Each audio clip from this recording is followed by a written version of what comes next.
Hello friends, welcome back to my channel. I'm Chelsea. I was about to say I'm Chelsea, you're Chelsea. You could be, who knows? But I'm Chelsea, you know that, and I sure as heck know that. It looks like the holidays came early this year. Whatever you celebrate, I have a present for you.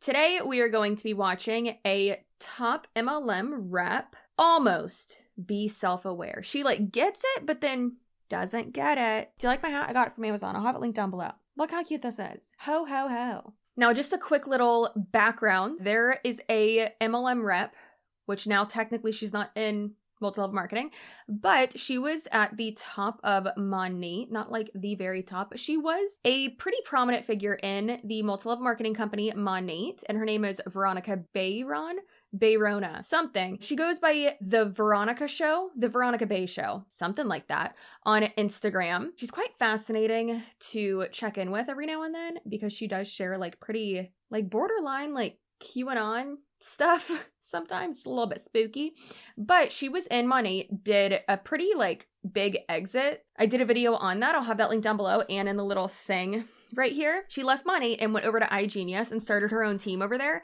but then wasn't really pursuing it or promoting it or really recruiting people. It was very strange. And so now, last night actually, she posted this on her Instagram story, and it's quite fascinating, honestly. So we're gonna break this down, go over a bit of the nuances, the psychological aspects of it, the manipulation aspects of it, and just give a good old reaction. As much money as me. I had a woman in one of my companies. She had a terrible habit of buying bags. Whether she got a raise, she got more commissions, no matter what happened, it didn't translate into her saving more money. She actually just bought more bags. We're always gonna my life where I just want to talk less and listen more, and I've been spending my days just learning, researching, and I love that. So just know that I need this moment so that then I could come and bring you guys everything that I'm learning.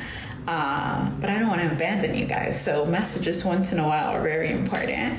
And just hearing Layla talk about this designer bag, I know so many girls like that barely have any money and are just spending it all on these items to look good and feel better. And now that this whole Balenciaga scandal's coming out and we're seeing the dark side of designer, now people are reconsidering and they're like, oh, I don't want this anymore. But I think that first and foremost, I just want to stop real quick and say that the whole Balenciaga thing is absolutely disgusting.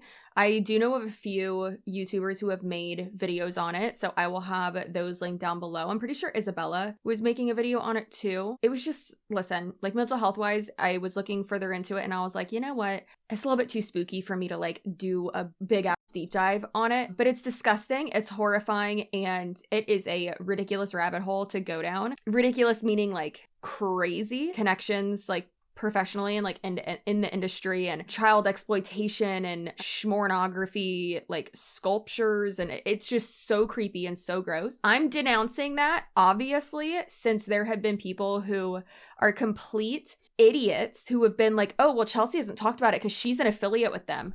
What? Literally have 5 designer items and that's it. I just wanted to say that. And also, none of those are Balenciaga. I'm more of a Louis Vuitton or Louis Vuitton, as Peterman says, more of that type of gal myself. However, this kind of leads me into what she's saying. I think it's interesting that she kind of brought up, Balenciaga and went that route with it. I'm not saying that that's a conspiracy theory or anything. On that topic, you can veer off and go into conspiracies and stuff like that. But I just think it's really interesting that she's talking about this because in Monet and in igenius as well, these are companies that a lot of the top people are very materialistic. And don't get me wrong, there's nothing wrong with liking luxury items and these types of luxury brands. That's okay. I actually had to work through that in therapy this past summer. It has to do with your relationship with money and stuff like that, and so I had been working on that. You've probably noticed I don't wear my ring anymore. Me and Tony are fine, I promise. I promise we're good. He wears a rubber one, or a silicone one. I just haven't bought another silicone one yet. But yeah, my ring's in the safe along with my other nice jewelry. I don't wear anything like that anymore. It's just more of like safety stuff. Bunny Barbie on TikTok has actually talked about this a lot, of why she doesn't buy any luxury brands. And I'm kind of along like the same thing now, that like I have like 5 designer items and I'm probably never going to buy anything else. It doesn't mean that you're like better than someone if you have those things, or if you don't have those things and don't want to buy them. It doesn't mean that you are better than someone else as well. But I think it's important that she is, you know, talking about this and saying, you know, that doesn't make you better than someone, or it doesn't make you more successful than someone. I think it's an interesting topic that she's bringing up. I think it's a good point that she's bringing up. But then she kind of like veers off, and I don't agree with it. So I just wanted to make that clear. Let's continue. We need to ask ourselves is, why did we idolize this or value it so much for so long? And society put us in the place to do that. But this was actually a discussion that I was having with Marcus, and he was saying it's people that feel like these items bring up their value. But when you are someone that knows your true inherent value, you don't feel the need to walk around with all these really expensive things, because you know the power of money and how much more you could do with that. And when you actually know how much it took to create that bag, and then you see how much it's sold for, it like makes zero sense. And I was the kind of person who valued a lot of these designer items, and I thought that they made me more like higher society. I don't even know what I thought, but gosh, I'm so different from that girl. But it's important to talk about, because some of us are living in this reality where we desire these things and we haven't even asked ourselves why. And then when we recognize why, it's like, is that really how you want to live your life?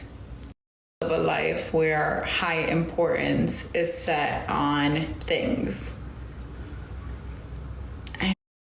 I live a life where high importance is set on things.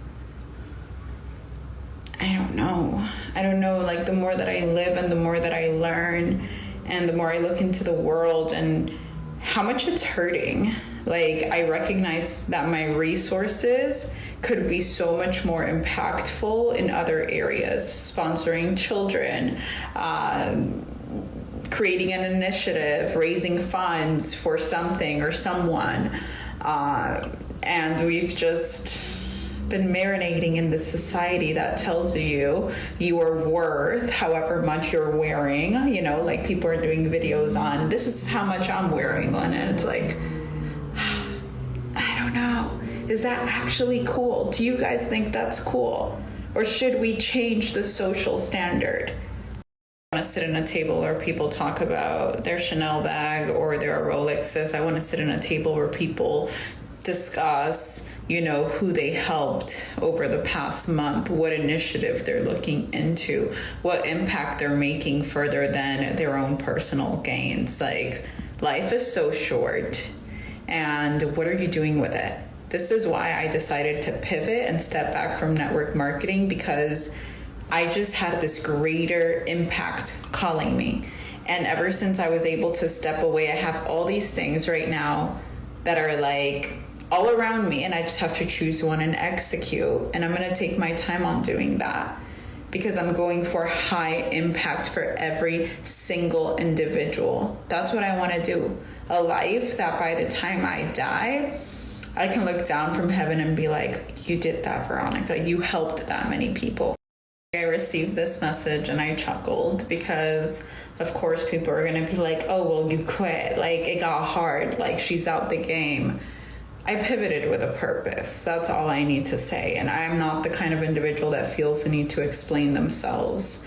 I didn't continue building in network marketing because my impact there was done. And I have this new sense of perspective that can't allow me to win in network marketing how I used to. Before, I could say, this is the best thing. It is the only thing. You need to do this. And now my perspective has shifted. So it's interesting that she is saying this, but then what she's going to go on to say too, I don't want to say it's hypocritical, but it's definitely contradicting for sure. Because it's like she's almost self-aware to the point where she's saying, like, I am getting out of network marketing because like I'm pivoting with purpose. Like, I want to help more people and I want to do this and that. What she was saying before was like, I'm in network marketing because I want to help the most people and I want to do this and that. And it's like, that doesn't really doesn't really make sense. It's quite confusing. And then it doesn't really seem like she recruited much at all. I could be wrong, but it doesn't seem like she recruited much at all in igenius, which is also confusing because it's like, okay, so what happened when you were in igenius then? Like, what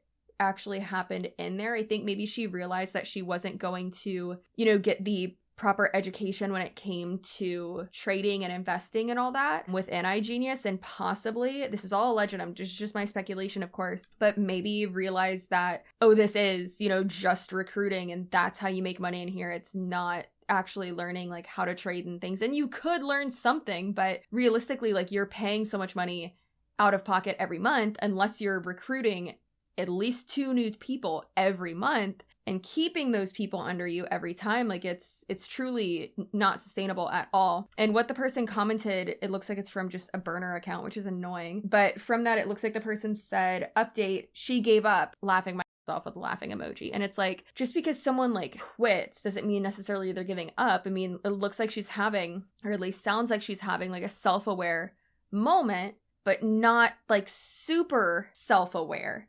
And then she's still like being vague about it, which is real weird. And then also on the screen, she says, when I say my last employer, I mean Monet, not igenius. And it's like, yeah, but that wasn't your last employer. Your last employer was igenius. That doesn't make sense. So it is no longer best suited for that kind of industry. Plus, because of my last employer, I know how ugly it can get when you're truly not your own boss. And in network marketing, you're just truly not your own boss. I never want to put myself in that position again.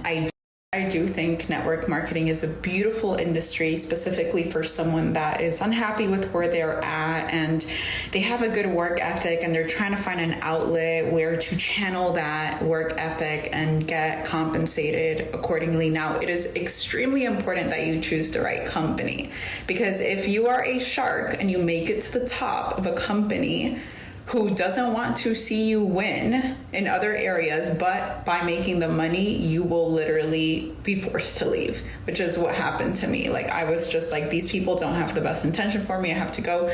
That's when I ended up in igenius. And when I found igenius, I fell in love because they told me, Veronica, you could be your own person. You don't have to be tied down to our one company. If you wanted to do something different, you're allowed to here.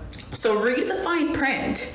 Because I built a business for 4 years, and simply because I wanted to represent another, I no longer wanted to represent Monet publicly. Like, I didn't want to get new people into that company. Everything that I had built for the past 4 years. So imagine you build a business for 4 years and then you're like, okay, I want to let that business coast. No, you have to. It's going to be shut down.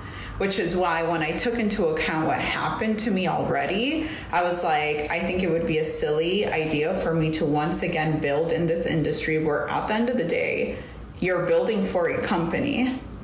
Something can happen to them that you don't have control of. And my heart was just telling me, do your own thing. It's so strange that there are people within Monet who are so high up that they don't have to actively recruit. They don't, they can go do something else. A good example of that is the girl Kelly, who started her own company, which it's like these really cute, like crystal infused water bottles. It's adorable. They look so cute. Took a step back from Monet, but didn't actually leave it for almost a year. And then she was one of the ones who first started WFab. And then she took a step back from them too, and from Monet, but she didn't leave Monet as a whole. And even said publicly and told me too, she was still making money from it, and she's treating it just as a sales job. She knows where I stand with it too. I'm okay, still unethical, whatever. She's been very nice. And she's hilarious too. But she also was saying I was still able to, have that money consistently coming in. Yeah, it was less. She's but I'm ready to come back and make more money and, make sure that people are seeing it as a sales job and not helping those people build it up or whatever.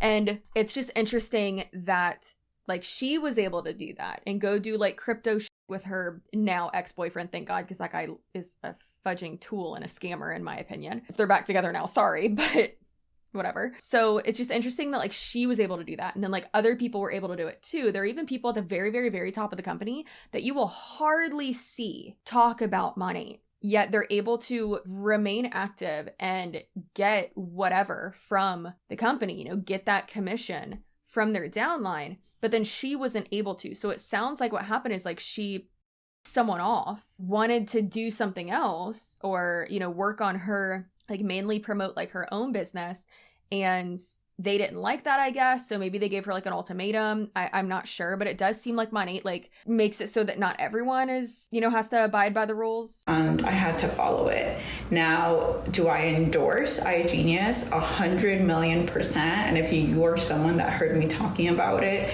and still want to do it, message me and I will connect you to the right people, because there are some amazing leaders in that company and I stand behind it 100%. But you just really got to do your research. A lot more that I could say about this, and the only reason why I'm even speaking about this is because someone pissed me off not too long ago, and Monet pretty much wanted to pay me $15,000 to never speak about them again, to delete any videos that I had shared about sharing the truth. And I said, keep your pennies, because $15,000 is pennies. I'd rather tell people what's up, because there's a lot in the fine print that most people are not reading.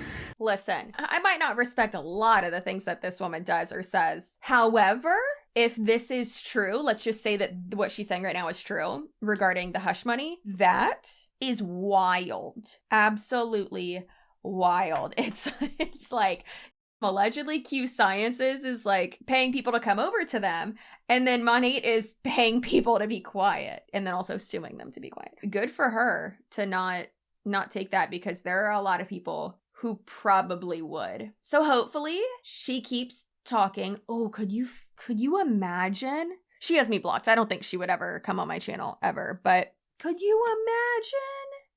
Oh, Ronnie, Vern, Veronica Bay, Miss Bayrona, ma'am, the offer's there. At least this interviewee wouldn't get fired from Monat for doing an interview with me, like the last one. That's crazy. $15K to try to make her be quiet. Absolutely wild. It seems like she also has been like pretty vague though as well. So it's like, what are they so afraid that she's going to say? Because she has been pretty vague regarding money. They really like to scare people, huh? Right? Like, I had no idea that they owned my social media, and their terms and policies, they change it whenever they please. Last year, this year alone, they changed it multiple times. So I bypassed $15,000 to be able to give you guys a heads up. And it hurts me to even say this out loud, because I have friends in that company still, but I do not endorse that company at all. What she just said is true. When you do become at least from what I have read, when you do become a rep for them, I mean, whatever you post on your social media, they have the rights to, which is crazy. But then also, like, if you're a public account, like, you don't own, like, anyone can repost your stuff or whatever. Like, you don't own your social media, right?